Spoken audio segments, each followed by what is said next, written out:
इंदौर में सहकारिता विभाग पूरी तरह दलदल बन चुका है और यहां कार्यरत गृह निर्माण संस्थाएं माफियाओं के कब्जे में हैं।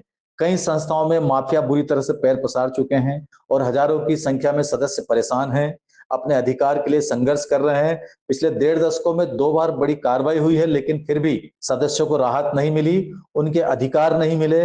कई संस्थाओं के सदस्य आज भी सरकारी दफ्तरों की खाक छान रहे हैं। ऐसा ही मामला आदर्श गृह निर्माण सहकारी संस्था का है। आदर्श गृह निर्माण संस्था के सदस्य पिछले 30 वर्षों से अधिक समय से अपने हक की लड़ाई लड़ रहे हैं, लेकिन सहकारिता के अफसर और अन्य सरकारी अधिकारी गेंद एक दूसरे के पाले में डालकर सदस्यों को उलझा रहे हैं।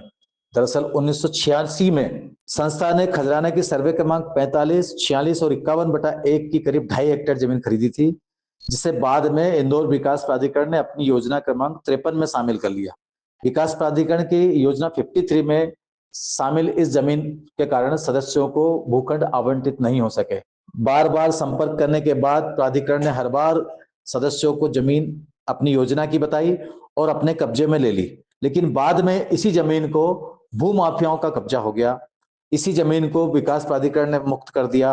हालांकि प्राधिकरण ने इस संबंध में कोई दस्तावेज नहीं दिए, लेकिन प्राधिकरण ने पूरी तरह से जमीन से अपने हाथ खींच लिए और उसके बाद जमीन पूरी तरह से भूमाफियाओं के कब्जे में आ गई और सदस्य दर दर की ठोकरें खा रहे हैं।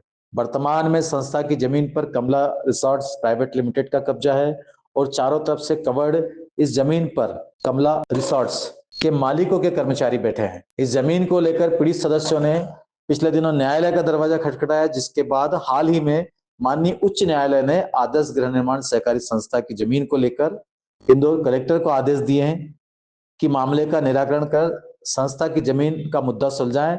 जमीन धारा 20 की छूट के तहत सदस्यों को दिलवाए या अपने अधीन ले लें, लेकिन इंदौर कलेक्टर शिवम वर्मा ने इस मामले में कार्रवाई नहीं करते हुए मामला वापस सहकारिता विभाग के पाले में डाल दिया और कलेक्टर ने उपायुक्त सहकारिता विभाग को पत्र लिखते हुए निर्देश दिए हैं कि संस्था में बहुत सी अनियमितता है, जिसकी जांच सहकारिता विभाग ने की है। अतः आगे की कार्रवाई भी सहकारिता विभाग को करना चाहिए, इसलिए विभाग ही जांच कर कार्रवाई करे। हम आदर्श गृह निर्माण सहकारी संस्था के प्रवर्तक सदस्य हैं।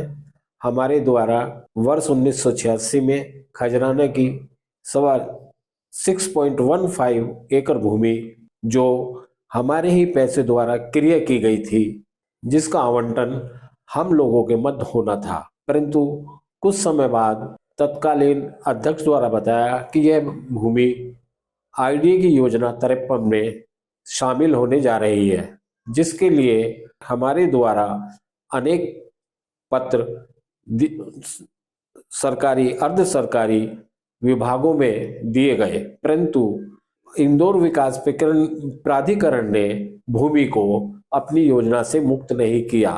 बाद में इसी भूमि को भूमाफियाओं द्वारा कब्जा कर लिया गया और इंदौर विकास प्राधिकरण द्वारा भी यह भूमि कब मुक्त कर दी गई, हमें इसका कभी ज्ञान नहीं हुआ।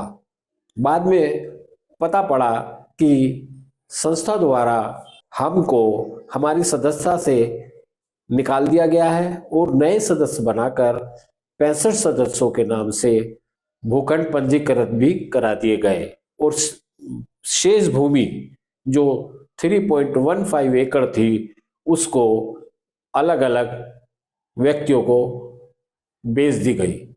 बाद में इन 65 सदस्यों ने अपने समस्त भूखंड कमला रिसोर्ट प्राइवेट लिमिटेड के नाम कर दिए, जो आज वहां पर एक कॉमर्शियल कॉम्प्लेक्स बनाने का कार्य किया जा रहा है। जमीन पर कब्जा किसका है?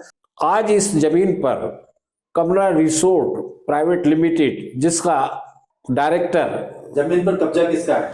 राजेश मुंगल, जो कमला रिसोर्ट के डायरेक्टर भी हैं। कोर्ट के आदेश पर कलेक्टर ने क्या कार्रवाई की? माननीय कलेक्टर महोदय ने इस विषय पर कोई कार्रवाई नहीं की। उन्होंने अपना आदेश पत्र सहकारिता विभाग की तरफ प्रेषित कर दिया, जिस कारण उन्होंने कहा कि कार्रवाई केवल आपको ही करनी है, आपने इसकी जांच में अनियमितता पाई है।